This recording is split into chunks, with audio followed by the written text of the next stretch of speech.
And I'm the executive director for Friends of Old Town, Mm-hmm. which is the Main Street program in Old Town Winchester. Mm-hmm. We do things that help with creating a vibrant, welcoming, inclusive Old Town for everyone. Mm-hmm. So we're working on things, the downtown event programming, so your Mm-hmm. First Fridays, your Kids Yeah. Fest, your Celtic Fest, maybe some public art.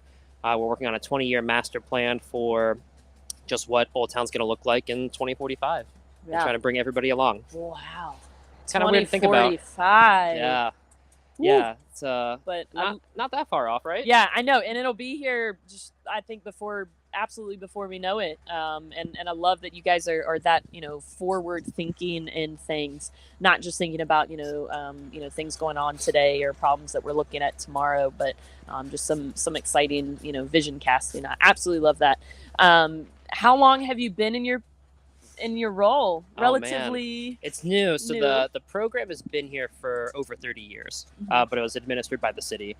They split into a nonprofit in 2022, 2023, and I moved to Winchester this time last year, and then took the job in July of 2024. Okay. So it's been 6-7 months, just hitting the ground running. You know how nonprofit work goes. Yep. But it's been good. It's been very fun to take it back to a community-driven organization and kind of embrace everybody. And even though our primary secondary district is a little limited, we still want to reach out to all our partners and see how we can help. The rescue mission is not within our boundaries, but you're right outside. So like it affects you. Whatever we do is affecting you guys and vice versa. So yeah. What kinds of things are you guys, working on there on the Walking Mall? You mentioned a couple different events. Talk a little bit more about what that looks like. Oh man. So, when you think of Old Town proper, you think of your hot blossoms, probably your apple blossom, some Shen Arts Fest. But what we're doing is trying to facilitate the events and how it affects the businesses in Old Town. So one thing to look at is, does this help or hurt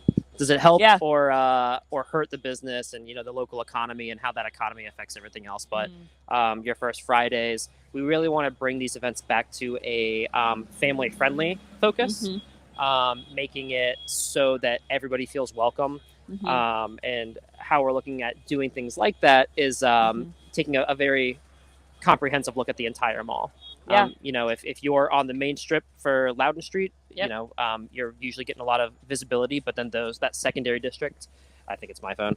Oh, okay. Sorry, that was I just happening felt it with going Knox earlier, and I was like, which one is it? Yeah. But making sure you have the same experience, whatever part of the Walking Mall in Old Town you're coming in on.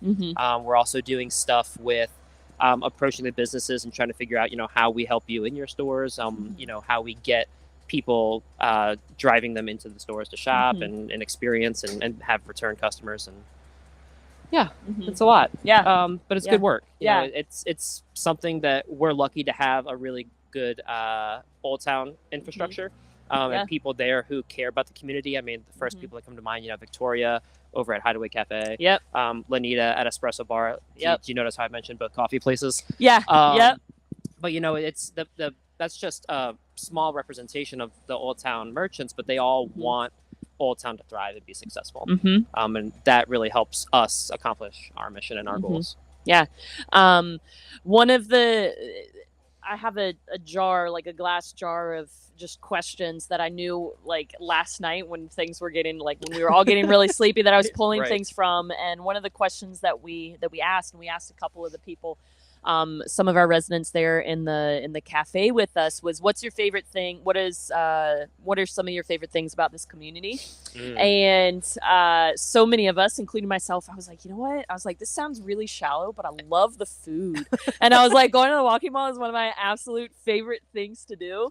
And not just for the food, but I think for I was talking to Sabra and Les Veach a little earlier this morning, and I was like, you know what I love about the mall? It's not only food. I was like, but every time I go down there, I get to run into somebody that I know, and I hug them, and I'm a physical touch person. I love hugging people and greeting people and, making new friends and things like that. And I love that about the Walking Mall. Absolutely love that.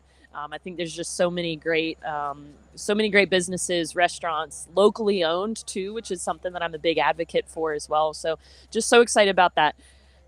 One of the things that I think a lot of times the walking mall can get some pushback on is the presence of people who are experiencing homelessness, right? Who are on like living on or what's considered like loitering, right, on the walking mall. So do you all, in the role that you have, do you have a role to play in that?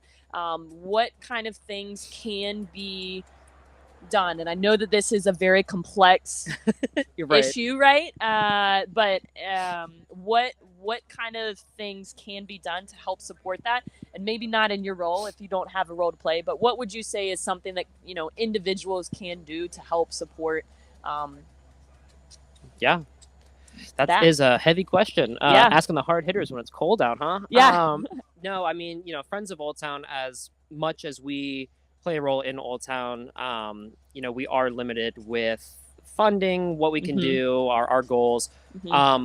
Taking that out of the equation, before I took this job, I worked for an organization called Veterans Inc. in Massachusetts. They're based in New England, but they help veterans and their families experiencing homelessness, get them set up on supportive services.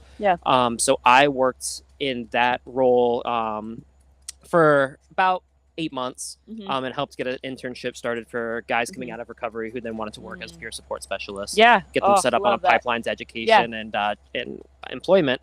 So I think even if Friends of Old Town, you know, can't solve the issue of homelessness on the mall, we can still be a partner to all the organizations like yourself, like Watts, helping out around us. And I think part of that is having conversations, destigmatizing some things. I mean, you and I were at a community meeting, I think back in August. And I understand the frustrations that people have, but I think we need to kind of work on how we're talking about the problems or the situations that exist, and maybe initiating some conversations and having a boldness to, if you hear somebody talking in a very negative or demeaning way, kind of step in and re-educate, help them learn. For instance, if, you know, you hear something when we're out talking to businesses and we're saying, you know, how's your business doing, you know, this time of year or any time of year, you know, what's it looking like? And we get some pushback on, oh, well, you know, my business might be a lot better if I didn't have so many people loitering around outside. It's like, okay, well, you know, I could sit here and just agree with you and be like, all right, move on with my day. Or I could say, oh, well, have you ever, you know, stopped to talk to them? Have you asked, you know, how they're doing? Have you treated them like a person? Like people? And not saying that our business owners are mean, but I think that there's this, you get caught up in this world where it's like, okay, well, I need to keep my business afloat, and this is some low-hanging fruit to say, well, you know, this is a frustrating matter. I can kind of attach all my issues to this. When really, if we just start and say, hey, you know, go out and have a conversation, bring a cup of coffee. You know, I'm not going to go into business and say, hey, all the food that you're going to throw out tonight, you have to give to someone. But, you know, maybe that's something you can think of. I mean, we have a community fridge that, again, Victoria at Hideaway Cafe has done a great job of trying to push people out to that. But I think we just need to have more boldness, and that's what Friends of Old Town has been trying to do is, you know, okay, well, if somebody says, oh, well, I hear, you know, buses of homeless people are being pushed into Winchester, it's like, well, you know, is that truth? Or, you know, also like kind of pushing back and be like, well, can you kind of explain that to me? Where did you hear that? What resources are you getting that from? And then kind of re-educating, being like, you know, we have such, I don't want to say it's a minor problem, but, you know, and other cities are dealing with this too, right? It's a complex issue, like you said. And I think we all just need to work together with the supportive partners like yourself around us and say, hey, let's have these community sessions. Let's have, I don't know, a day on the mall where, you know, you and Watts set up and we just have info sessions and people can have conversations joined between someone experiencing homelessness on the mall and a business owner or a resident walking. I think we just need to change the perception. I think that's been a huge, and I mean, that's a big reason that we have this event is to raise, I think, awareness and advocacy and provide some opportunities for kind of destigmatization around homelessness. And one of the things that I see frequently and challenge some of even our volunteers with, because we all in different capacities have our own apprehensions, our own biases, our own you know, stigmas around different things, but I encourage our volunteers to lead with curiosity and to kind of be bold in asking those questions like, hey, and just calling it out like, hey, I don't understand this. Can you help me understand this? And assuming the best in somebody, wanting to see the best, right? somebody, Rick Brown, a little earlier was talking about, and this is something that I frequently say. And I'm curious, when you were younger, what did you want to be when you grew up? Oh man, I was very boring as a child. I was very studious. I wanted to be a lawyer. Yep. Oh. Like 8-year-old me was like, man, I watched Law and Order. I want to be a lawyer. Yeah. Lawyer. Is it alright that I wanted to be like an environmental lawyer? Like, does that make it a little better? Sorry to all the lawyers out there who I just offended, but I mean, I'm all for it. Like, I'm completely for like conservation and being good steward of the earth and things like that. Yeah. Oh man, well, good for you. We need people like you too. You know. Right. When I was younger, I wanted to be a cowgirl, and then it turned into a vet, and then it turned into human medicine, and now here I am in the human services nonprofit field. But I asked that question because all of us at some point when we were younger, we said, when I grow up, I want to be a teacher. Some of us said, I want to be a lawyer, right? I want to be, I want to be the president. I want to be, a firefighter, a police officer, right? None of us were like, when I grow up, I want to be homeless. Right. Like, I want to be addicted to substances. Like, I want to be food insecure. None of us said that, but there were a series of things that happened in our lives, whether within our circle of control or circle of influence or not, right? There were a series of things that led to that. And it's not actually an ongoing choice. We talk a lot about mental health and mental illness. And I know that the city is working hard to help address that along with other nonprofits. And so I agree with you. I do think that while there are some serious concerns about, people continually, staying on the walking mall, I think it's a balancing act of saying, okay, here's this issue. What can we do to better understand the issue? Because we're not out arresting the issue, right? If somebody isn't breaking a law, right, the police can do nothing about it. The police's job, law enforcement's job is to do just that, enforce the law. So I think, just really trying to break down our stereotypes, seek to understand. And honestly, I say, see the own innate dignity that people have. Yes. Right? Yeah. And I believe that we're each created in the image of God, and seeing that first, and then starting with that, right? And looking people in the eye, asking them their name if you feel so called to do so, and just trying to understand their story, and then be like, okay, now that I see you, now that I see Brady, now that I see Sam, now that I see Libba, how then can I help them up? Yeah. How then can I best serve them? So I love it. I love what you guys do. And I know once a month on a Friday, you guys host something that's open to the public, right? We just changed it from Fridays because it was Friday at 9 a.m. Okay. And I'm sure, as you know, that is kind of hard to get up and talk in front of a group of people at 9 a.m. on a Friday.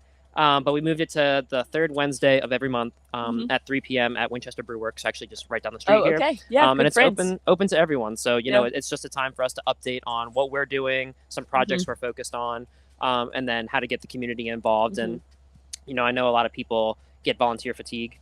And they feel like, well, I can't be invested unless I'm actually volunteering. This is an organization that we want to be your friend. We want you to come out and tell us, even if you don't have time to join a committee, just say, hey, this was happening in my store, or I was walking through Old Town with my family and I saw this thing, I just had questions about it, or what are we doing about this? And again, it's another time to also kind of redirect. We're not the parking authority, but if you have questions about the parking authority, I can tell you who to contact.